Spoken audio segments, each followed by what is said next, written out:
it's State Representative Jim Walsh here in the House chamber under the dome at the Capitol in Olympia for our latest update. The legislative session for 2024 starts in a few days, and we will be busy on the floor behind me here, starting the process of all of our legislative sessions, looking at bills, looking at budget matters, and debating them here on the floor as we go forward. What I want to talk about today is just a few of the sort of top line issues that I think we'll be dealing with here during the upcoming legislative session. First and foremost, and we've touched on this a little before, is going to be matters of public safety.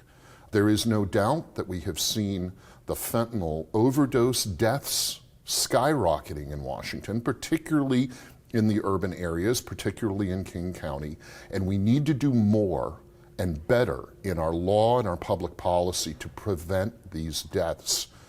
Fentanyl is not like other drugs that people use recreationally. It's a deadly, toxic substance. And in my opinion, the knowing possession and use of fentanyl should be a felony under state law. Currently, it is at best a gross misdemeanor, and that is not a strong enough incentive for people to stay away from this toxic poison. And I'd like to see our public policy treat the possession and use of fentanyl in stronger terms.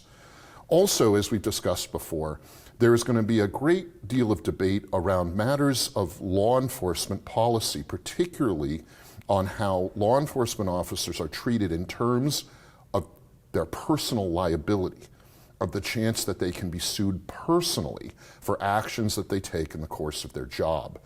The recent acquittal of several law enforcement officers in the Manuel Ellis case out of Tacoma has once again got the anti-cop forces crying for policy that would be harsher on our law enforcement officials.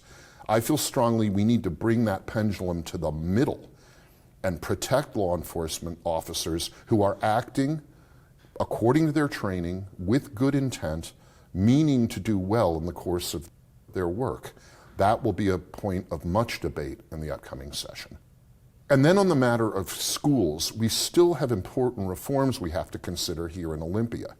I'm particularly concerned about the so-called local effort assistance, or what we used to call levy equalization, the formulas by which we fund the operations of schools in the state of Washington. The current structure of our funding, run through the so-called prototypical school budget model, still discriminates against smaller school districts. And we need to do some kind of reform to the LEA portion of school funding to give those smaller school districts an even footing with school districts in larger areas. And then we need to discuss generally tax reform here in Washington.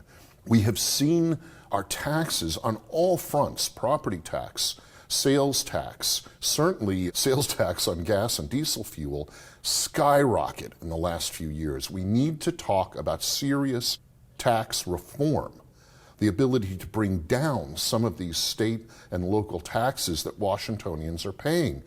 Our tax system has gone out of control, and people are being priced out of their homes, being priced out of the state because of our tax structure here.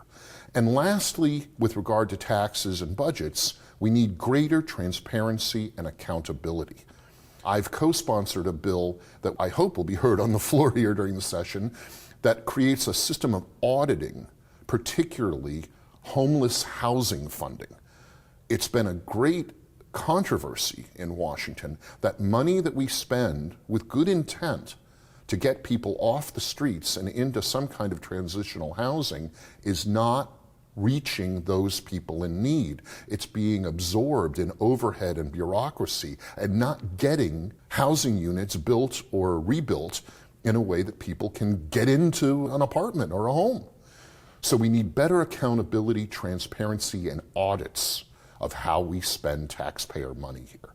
And lastly, I have to mention, just recently, there's been a great deal of controversy over a series of checks that have been sent out by the state attorney general as distributions from a lawsuit settlement to people, consumers, with the idea that consumers are being refunded for consumer purchases that were overpriced. This program has just been a disaster, very badly managed. We need more accountability when we do things like distribute these so-called chicken checks on how that money is both gathered and distributed. We need greater accountability and transparency in how we spend money here in Olympia. That's it, a very quick overview. It's going to be an interesting session. There'll be much more to discuss, and I will update you in the weeks ahead as the session gets underway.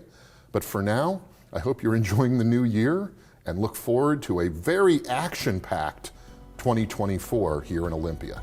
Talk to you soon.